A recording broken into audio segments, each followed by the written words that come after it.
Satani ahora yumva yifuza yuko tutakwishima, tutahimbaza Imana. Ibyishimo byacu niko guhimbaza Imana. Iyo umuntu ubuzima bwe bunezerewe, Imana ibirimo guhimbazwa, kuko umunezero wacu utuma tugira indirimbo z'ishimwe, kandi ibyo bihora bishimisha Imana, kuko Imana yaturemeye umugambi wo kugira ngo tuyihimbaze. Turabashoje mu izina rya Yesu. Imana ibaha umugisha abadukurikiye. Amazina nitwa Godfrey KABAGAMBE. Dushimiye Imana iduhaye iki gitondo ngo dusangire ijambo ry'Imana. Imana ibaha umugisha, kadusenga Imana. Mana yacu mu izina rya Yesu, turagushimiye kuri Imana igira neza. Tugushimiye ubuntu bwawe n'imbabazi bitarondoreka. Izina ryawe rishyirwe hejuru. Mana yacu, tugushimiye umwanya uduhaye ngo tuganire ijambo ryawe n'abatwumva. Ndagusabye kugira ngo ijambo ryawe rikomeze rigira umumaro ku bazaryumva n'abari buryumve uyu mwanya. Mu izina rya Yesu, ijambo ryawe riravuga ngo ijambo ryawe ni inkota ya mugi abiri. Turagusabye ngo aho rizagera rikeneye kuba inkota rizaba inkota. Nanone uravuga ngo ni inyundo kandi imenagura ibitare. Aho rizagera rikeneye kumenagura rizamenagure mu izina rya Yesu. Uravuga ngo kandi ijambo ryawe ngo ni umutsima utunga ubugingo. Nanone aho rizagera rikeneye kuba umutsima rizaba umutsima kandi w'ubugingo. Turagushimira rero kuri mwiza iteka ryose, ukomeze utugirire neza mu izina rya Yesu. Amen. Uyu mwanya Imana yadushyize ijambo ku mutima twifuza kuganira namwe. Ijambo twahaye umutwe uvuga ngo ntugire ubwoba cyangwa ntutinye, kuko hari ingabo Uwiteka yohereje kukurwanirira. Abantu benshi muri iki gihe cyane cyane hari ibibateye ubwoba, hari ibibakuye umutima, hari ibibahangayikishije, ariko nagira ngo uyu munsi mbagezeho ijambo ry'ihumure rivuga ngo ntutinye, ntugire ubwoba, kuko hari ingabo z'Uwiteka yohereje kukurwanirira. Kadusome igitabo cyo Kuva mu bice 14. Ushatse gusoma wahera wenda ku murongo wa mbere, ariko reka mpere ku murongo wa 10. Haravuze ngo Farawo abatuze Abisiraheli bubura amaso, babona Abanyegiputa babahururiye inyuma yabo, baratinya cyane. Abisiraheli batakira Uwiteka, babaza Mose bati, ntamva zari muri Egiputa kutuzana ngo dupfire mu butayu? Niki gitumye utugirira utyo? Ku murongo wa 13 Mose asubiza abantu ati, mwitinya, mwihagararire gusa, murebe agakiza Uwiteka ari bubazanira uyu munsi. Yesu ashimwe cyane. Ku murongo wa 19 marayika w'Imana yajyaga imbere y'ingabo z'Abisiraheli, arahavajya inyuma yabo, ya nkingi y'igicu iva imbere yabo ihagarara inyuma yabo. Yesu ashimwe cyane. Aya magambo ni amagambo igihe cyo Abisiraheli bari muri Egiputa, biravuga ngo bakoreshwaga uburetwa n'Abanyegiputa, batakira Uwiteka cyane. Uwiteka yumva gutaka kwabo, abwira Mose, aramubwira ati, numvishe gutaka k'ubwoko bwanjye, nagira ngo uhaguruke. Aragenda. Ayo magambo reka twe kuyajyamo cyane. Mose ageze muri Egiputa, abwira Farawo ibyo Uwiteka mutumye, hakorwa ibitangaza byinshi.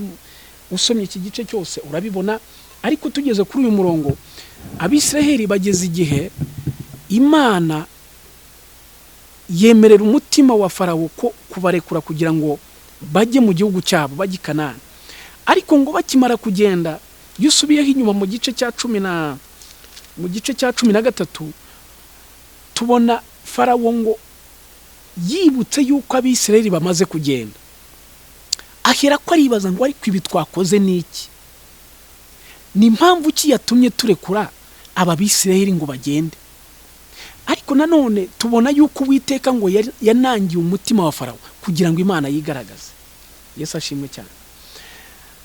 Abisirayeli bakimara kugenda, Farawo ngo nuko ahamagaza ingabo n'amafarashi n'amagare ngo biruke bakurikira Abisirayeli. Abisirayeli muri iki gice niho twasomye ngo babakubise amaso babona abanyegiputa babatuze, ngo bagira ubwoba, barahangayika cyane, batangira kwitotomba, babwira Mose, baramubwira ngo ibi si byo twakubwiraga tukiri muri Egiputa. Ese muri Egiputa nta mva zari ziriyo? Niki gitumye utuzana ngo dupfire hano? Ariko Mose arababwira ngo mwitinya, mwe kugira ubwoba na gato, nimwihagararire murebe agakiza Uwiteka ari bubazanire uyu munsi. Nkunzu y'umurongo muri iki gice cya 10, muri iki gice cya 14 umurongo wa 10, aho bavuga ngo nuko batakambira Uwiteka, batakira Uwiteka Imana. Marayika wari imbere wabayoboraga asubira inyuma ajya kubakingiriza, abatandukanye n'ingabo za Farawo. Nabazaniye rero iri jambo ntimutinye. Hari ibimeze nk'ingabo za Farawo cyangwa z'abanyegiputa zishobora kuba zihangayikishije ubuzima bwawe, ariko nkuzaniye ijambo ry'ihumure rivuga ngo ntugire ubwoba, ntiwigere utinya. Hari ibishobora kugutera ubwoba bikaguhangayikisha kuko ubona bisa n'ibifite amagare n'amafarashi kandi by'intambara, ariko nkuzaniye ijambo rivuga ngo Uwiteka afite amagare aruta ay'abanyegiputa. Inshuti zanjye, hari igihe abantu benshi unyura mu buzima ugasanga bukubereye nk'uburetwa bwo muri Egiputa, ariko ndagira ngo nkumenyeshe ngo ntutinye. Uwiteka nubwo usa naho utamubona uwo mwanya, ariko arahari kugira ngo yigaragaze. Hari ikintu kimwe gishobora gutuma Uwiteka atinda ugabona asa naho atagutabariye mu gihe ubikeneye, nuko impamvu ya mbere aba ashaka kwigaragaza, aba ashaka kugira ngo iyo nkuru izasigare ivuga, abaza ashaka kugira ngo ababibonye, ababitinzeho. Ntekereza ko abanyegiputa igihe bari kumwe n'Abisirayeli babakubita ibiboko, bababumbisha amatafari, batabagaburira nk'uko bashaka, batabaha umunezero wabo, batakibona uko bahimbaza Imana, hari ibyo bavugaga. Ariko Imana impamvu yatinze, yashakaga kugira ngo ayo mateka azasigare yivugira. Inshuti muvandimwe, nagira ngo iyo ukomeje hepfo hano kuri uyu murongo wa 19, marayika w'Imana wajyaga imbere y'ingabo za Isirayeli arahava ajya inyuma yabo, ya nkingi y'igicu iva imbere yabo ihagarara inyuma yabo, ijya hagati y'ingabo z'abanyegiputa n'iz'Abisirayeli. Bariya ibabera igicu cy'umwijima. Yesu ashimwe cyane. Imana ijya yohereza marayika watuyoboraga wari uturi imbere, ikamusubiza inyuma kugira ngo abere igicu cy'umwijima hagati abanyegiputa badukurikiye. Nagira ngo uyu mwanya Imana yampaye iri jambo ry'ihumure. Ushobora kuba uhangayikishijwe n'imibereho unyuramo, ushobora kuba uhangayikishijwe n'ubuzima unyuramo, ushobora kuba uhangayitse, wenda uri umunyeshuri warize wararangije kaminuza ariko ukabona nta kazi urimo kubona. Izo ni ingabo z'abanyegiputa zishobora kuduhangayikisha, ariko Imana igikura marayika wari uturi imbere atuyobora, agasubira inyuma akadukingiriza, agatuma Abisirayeli abanyegiputa batatubona uwo mwanya nk'uko babishaka. Haleluya.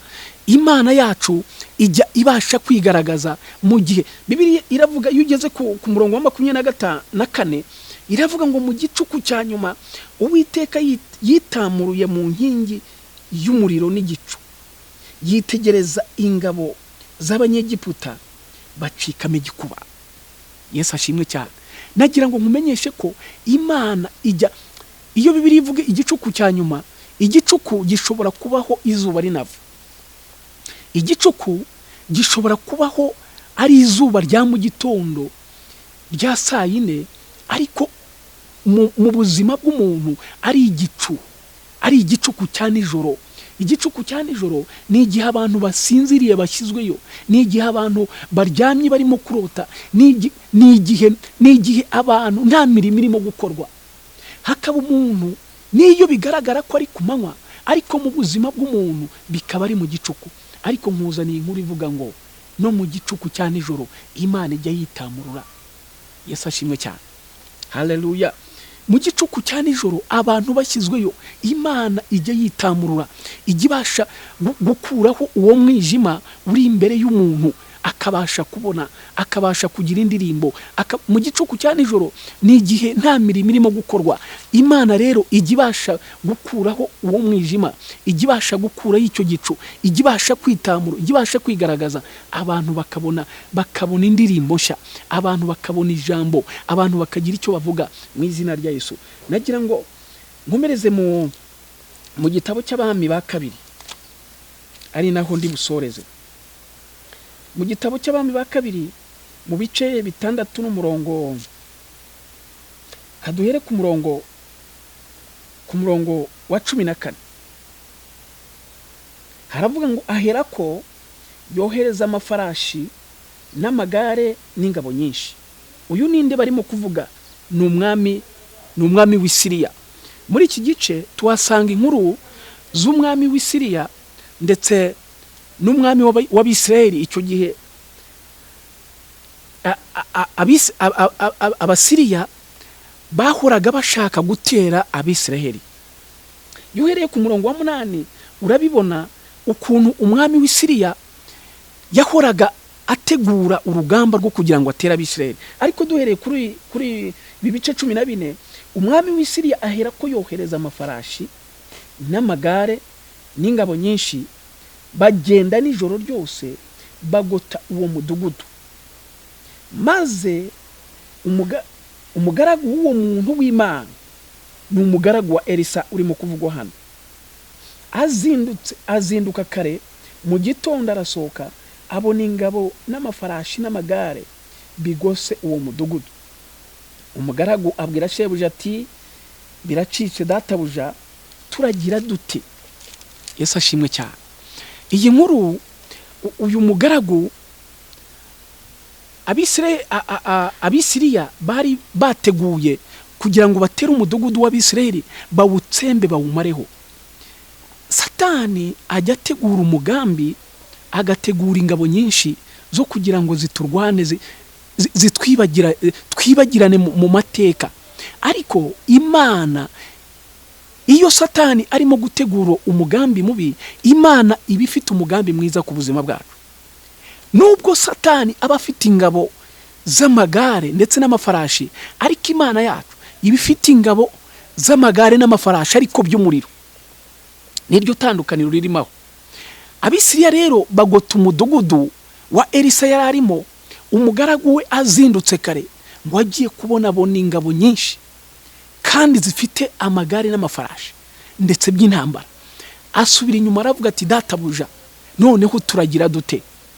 Hari igihe ubuzima cyangwa imibereho cyangwa Satani imigambi ye igera ku muntu, umuntu akibaza ati, noneho ndagira gute? Uyu mugaragu abwira shebuja, aramubwira ati, databuja, noneho turagira gute?